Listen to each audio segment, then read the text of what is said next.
Hello guys, welcome to another video. So today we'll be discussing weekly contest 466, and today I felt this particular contest was probably one of the easiest lead code contests. Third problem was pretty much straightforward with a single concept involved. That's we'll be discussing. Let's move on to the video.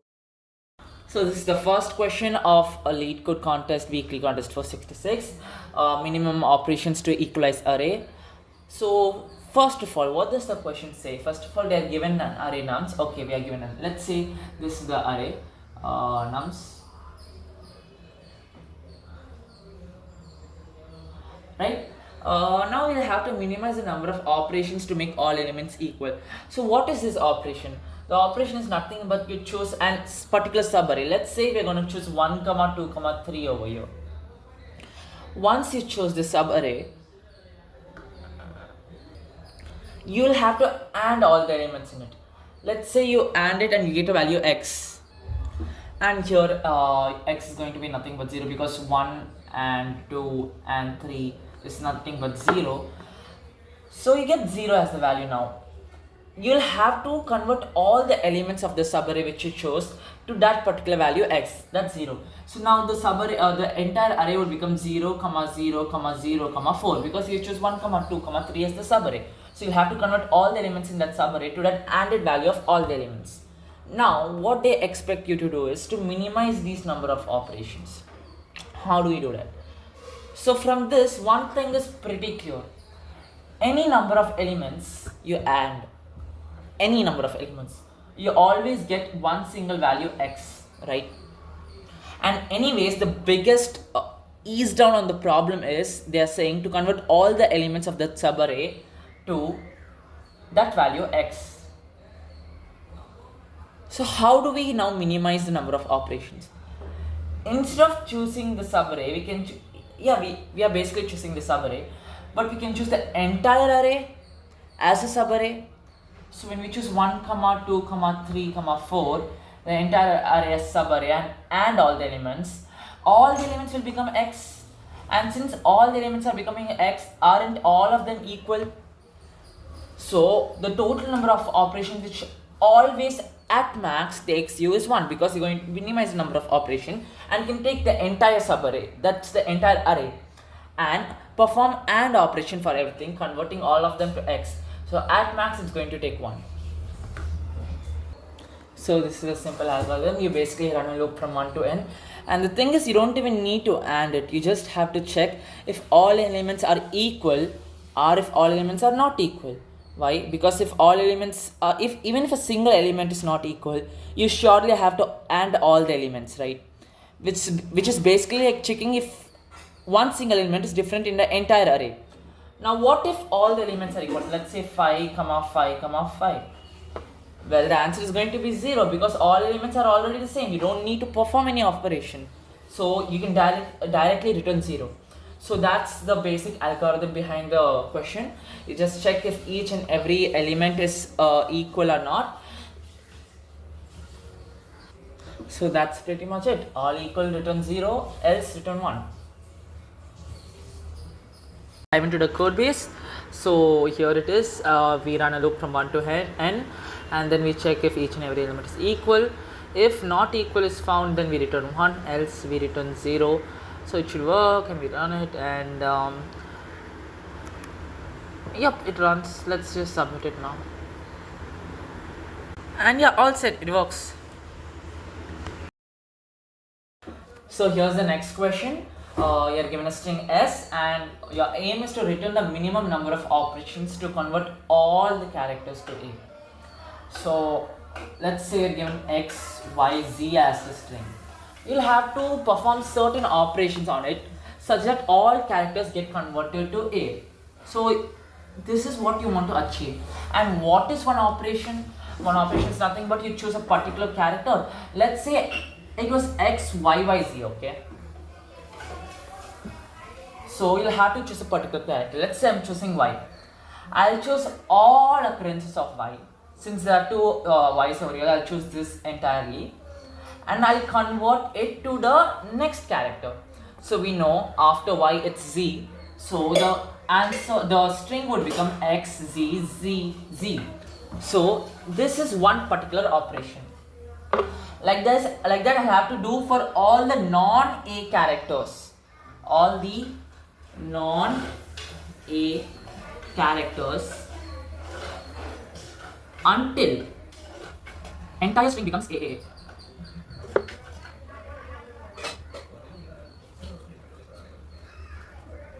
So this is what we want to achieve, right? Now, what a beginner would think after seeing this question. Okay,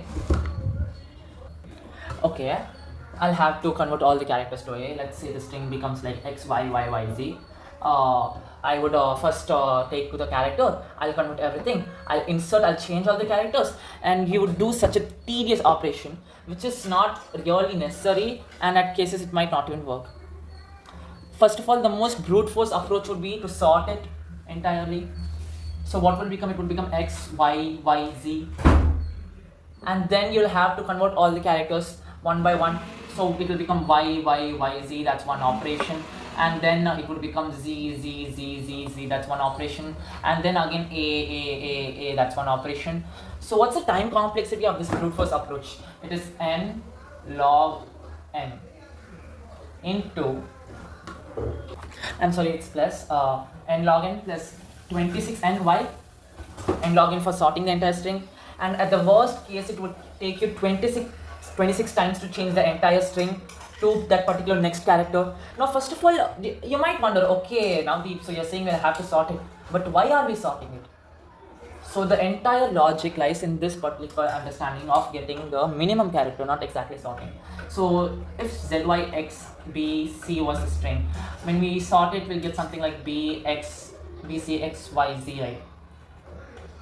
Now, if you clearly observe, you would always want to start with the smallest character to get the optimal answer. Why? Let me show you. So when you convert this into the particular character, that is c, c, x, y, z, you get two occurrences of c. So instead of directly jumping to c, you can convert this to c so that you can get twice c. Now again, when you go for x, now again you have to convert this until x times, right? So this would take some 23 operations. So it would become x, x, x, and so on. So your approach which you're searching for is to get the closest group of characters which are the same from the previous set of closest group of characters. So what does that mean? Let's say it was BB, CC, DD. You'll have to convert BB into CC first. Now you have a huge set of characters. This entirely can be converted into the next character in one single operation. So that's the the idea. Now, if you think about it, at the worst case, the maximum number of operations is going to take you only 25. So 25 is only going to be a maximum possible answer. How is it? Because if it's A, you're not going to consider A. If any string starts with A, you're not going to consider A because it's already A. You don't need to consider it. You'll only have to consider non-A characters. So we'll consider only B. So converting B each and every time would at max take you 25, and others does not even matter. Why? Because once you convert B, it will become C. Accordingly, you can convert C every time. Accordingly, you can convert D every time, and it goes on. So at max, you get 25 as your answer. Now, from this, isn't it clear that you don't need to iterate in the entire string?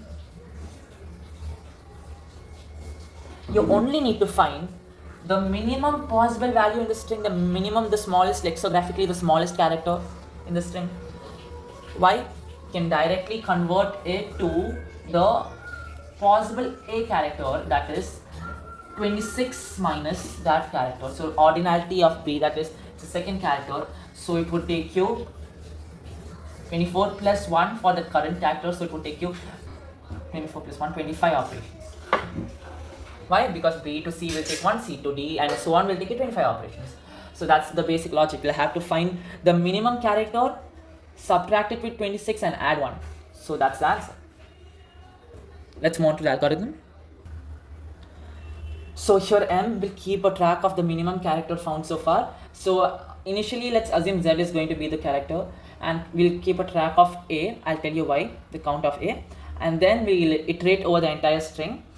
If the character is a non-A character, that is, let's say BAC was a string, when it goes over here, it will check, okay, B is not equal to A, I'll update my minimum, so minimum will become B right now.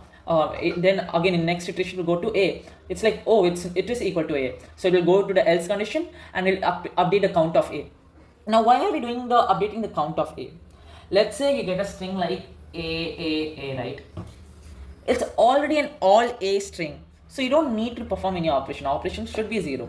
So without doing this particular condition, without checking this particular condition, if you directly return ordinality of Z minus ordinality of M plus 1, you'll get 1 as your answer.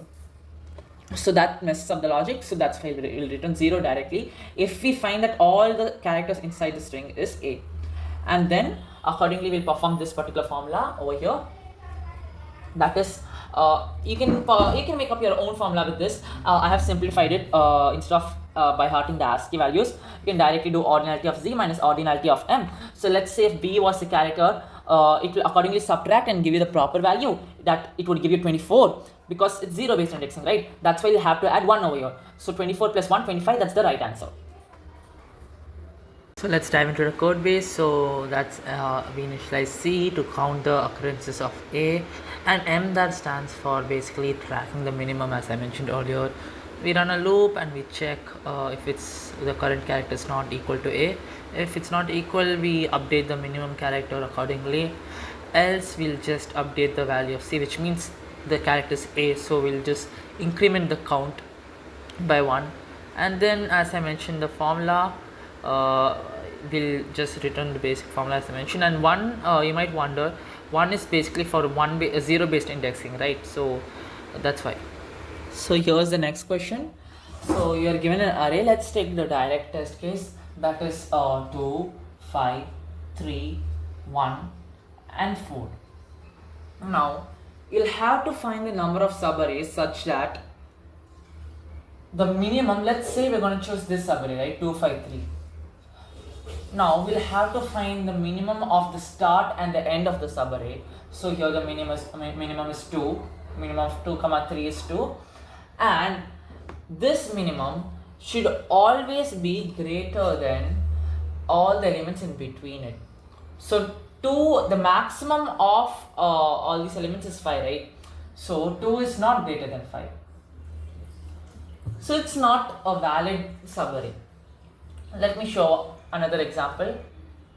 Let's say we choose this as a subarray, right? The entire array as a subarray.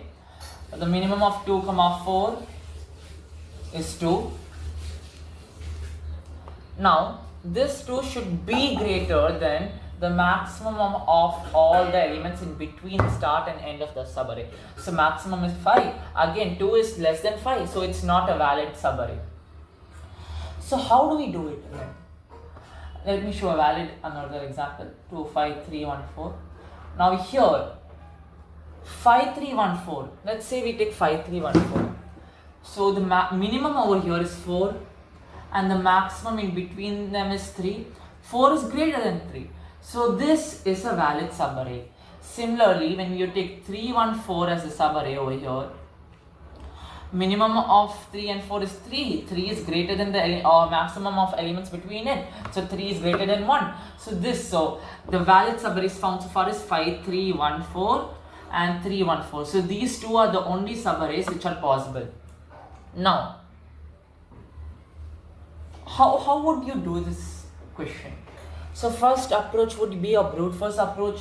Now what is the brute force approach? You will generate all the subarrays.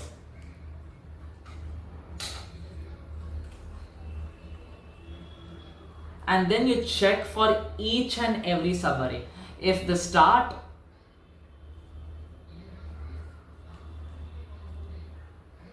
comma end, the minimum of them is greater than the maximum of elements between them, right? That would be your brute force approach.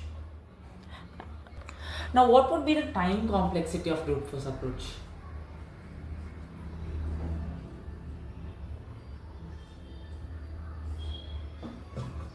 A inner loop, that's 1 on, and then again another inner loop to generate all subarrays, so it would lead you to on square,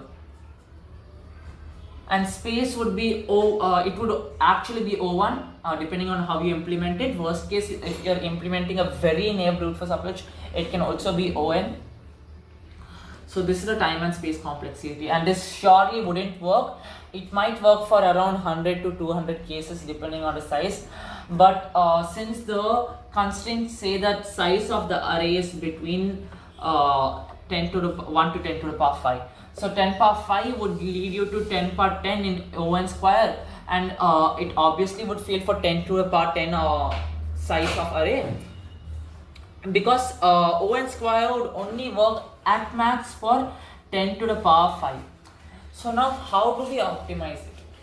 Now you also can't sort it because you have to find the subarray. So you'll have to surely implement an O(n) approach. How do you implement an O(n) approach?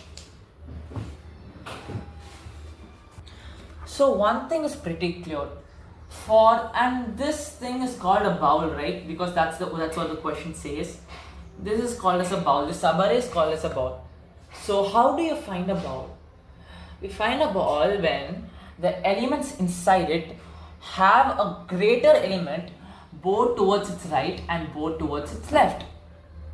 Here 3 has a greater element both towards its right, left and right. That's 5 and 4. Again, 1 also has a greater element, that is 3 and 4 towards its right and left. And if you clearly see, yes, that is the valid subarray, and yes, that is the subarray. Similarly, when you see 2, it can never be a bowl, a subarray, valid subarray. Why? Because it's a start. So start can never be a valid subarray. So this is the idea, right? For any element E in this entire array, you'll have to find the first. You'll have to know if the first greater element and the next greater element exist for that particular element. If they exist, then you can increment your answer by 1. Now this is basically the idea. That's it. That's your answer. But how will you find the first greater element towards its left and first greater elements towards its right in O(n)? That's the question. For that, there's a special trick called where you use a monotonic stack.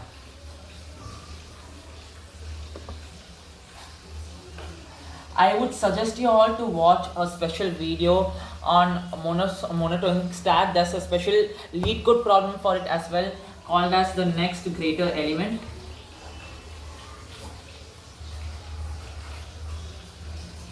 I would strongly suggest you all to watch this video and come back to this video to clearly understand it. Anyways, I'll be explaining it in short, but it would be better if you all watch that video and come to this video.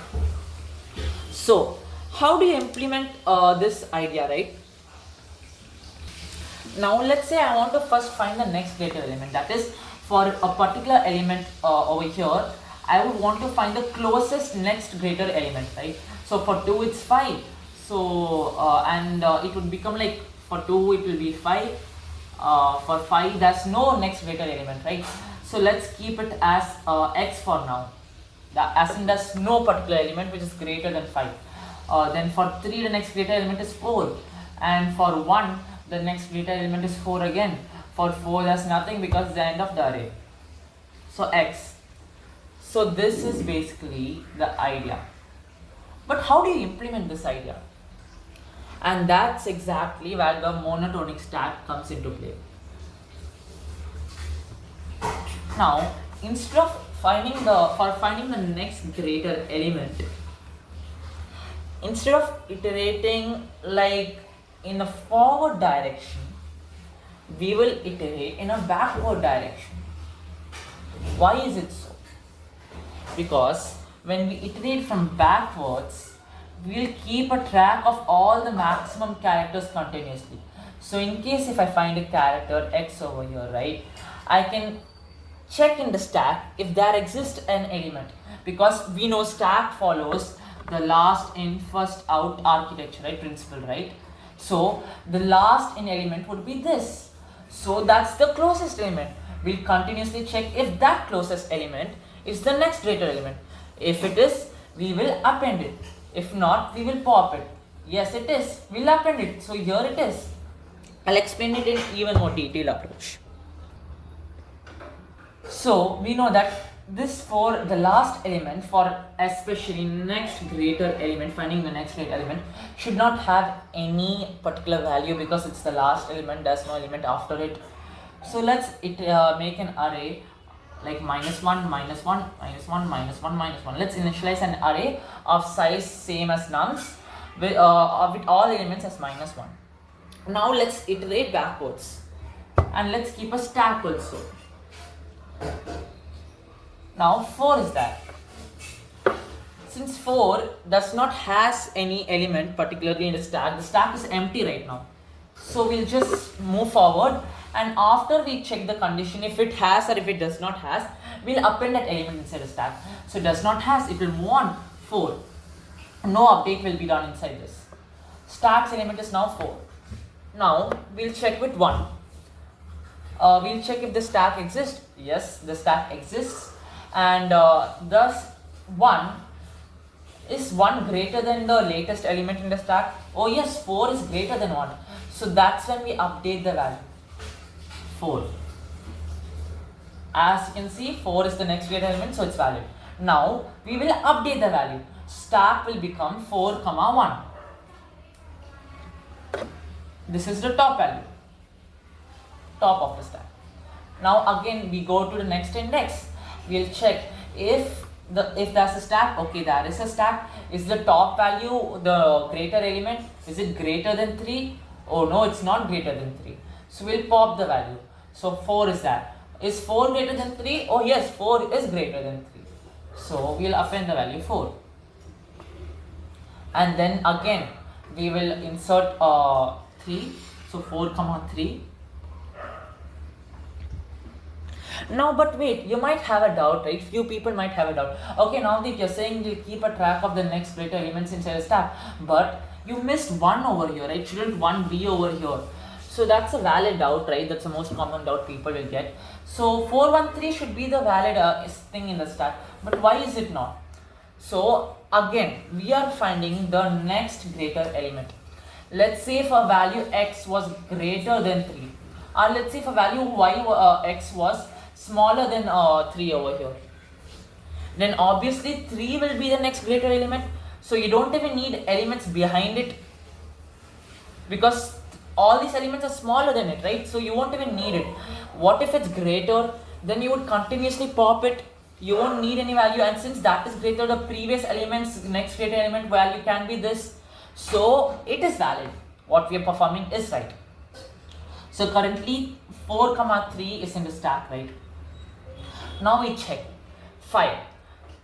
Is 5 greater than 3? Yes it is, so we can't update. Is 5, then we pop 3. Now 4 is left in the stack. 5 is greater than 4, we can't do anything again, so stack will become empty and we'll stop the operation and we have to move on to the next operation. So -1, again there would be no change in the array and it would remain -1. And then we'll update the value in the stack and it will become 5, and then we do the same operation. 2 is greater than 5. No, it's not greater than 5. So 5 is the next greater element. So we'll update it, and that's it. This is your next greater element value. We can check it as well. For 2, the next greater element is 5. Yes, 5. Oh, it exists. For 5, there's no next greater element. -1. For 3, 1 is not the next greater element. 4 is the next greater element. 3 and 4, it exists. So 1, the next greater element is 4. 4, okay, it exists. Now again, for 4 there won't be, since it's the end of the array, there won't be any. So yeah, similarly you would do for the previous greater element as well. Now previous greater element is nothing but checking the value if there is any greater elements behind it. So can you all think of how we implement it? Yes, exactly. In next greater element we iterated from backwards and implemented it, but in previous greater element we'll iterate from forward. So here it is the very same approach as we mentioned earlier, the very same, but we are just changing the loop. That's the only change. So here 2 is that, and since 4 was at the end, it won't have any greater element, right? For next greater element, since we are reversing the approach. 2 is at the start, it's not going to have any greater element. So let's again minus 1, minus 1, minus 1, minus 1, create the array. Minus 1 is there, you can't do anything. 5 and 2 will get inside the stack. Is that a great, you'll come to 5. Does the stack exist? Yes, it exists. And then what would you do? You check if the top of the stack is greater than the current value. It is not, so it would pop it. So now stack is empty, you can't do anything now again, and 5 will get inside the stack. Now 3, and then 3 will become 5, and 3 would get appended inside the stack. And then 1, is top of the stack greater? Yes, it is greater. So 3, so 1 will get appended. So next 4, 1 is not greater, pop it. 3 is not greater than 4, pop it. 5 is greater, so append it. So it will become 5. So this is the idea, right? We'll check. 2, there's no previously greater element. 5, there is no previously greater element, so both minus 1, minus 1. 3, oh yes, there is a previous greater element. 5. Next for 1, oh yes, there is a previous greater element, so 3. For 4, nope, yes, 5. Okay, now we got a next greater element and the previous greater element. What do we do now?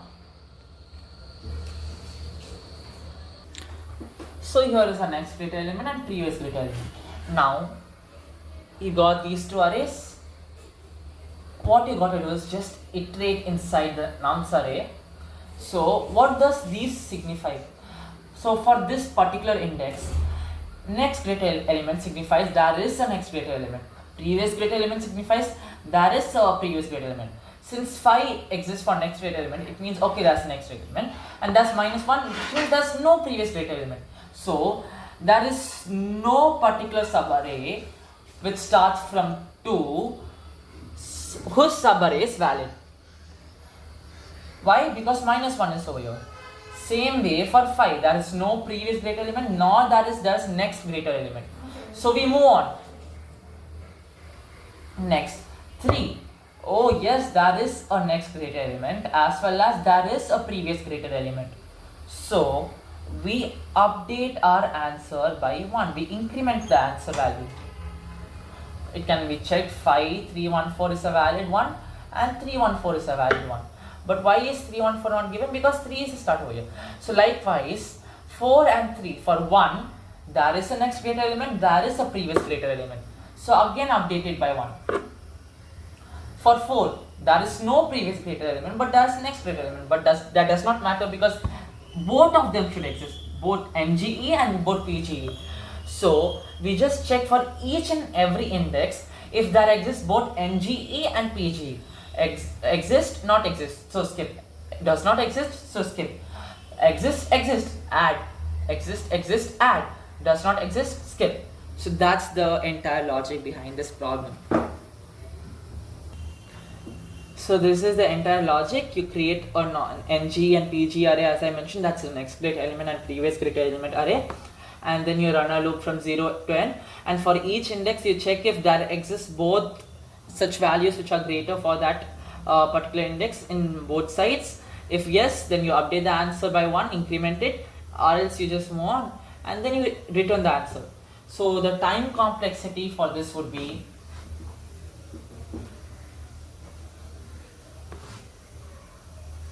at worst case is going to be on.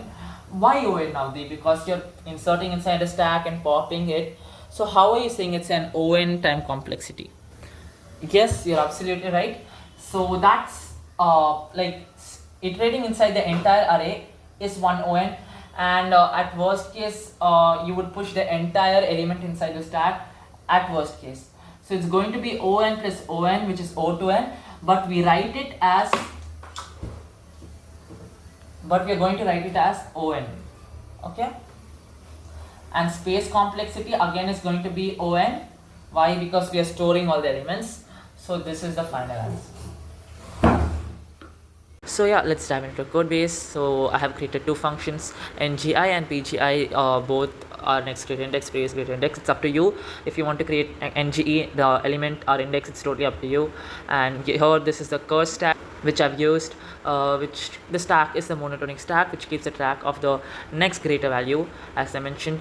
And then we go on a backward loops checking for each and every element, and for each element, if we check if the cur exists. If it exists, we continuously pop out the top elements which are smaller than cur, and then if we find that it's not smaller than cur, that's the top element, we just append it, and that's update the value. And then it goes on and we basically return the array. And the same operation with previous greater index, except for we just go on a forward direction this time from 0 to n, and then it basically checks the same way again. And then we return the array, the previous greater element value or whatever you want. Then these two are basically for initialization, A and B. And yeah, for each and every element we check if NGE and PGE exist. If they exist, we increment the answer, else we just move on. So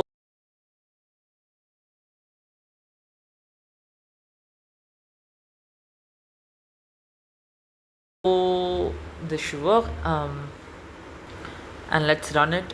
Okay, let's just submit it. It's already working. So yep, works fine. So I hope you all understood all the concepts covered in this. Until next time, signing off now, Depar.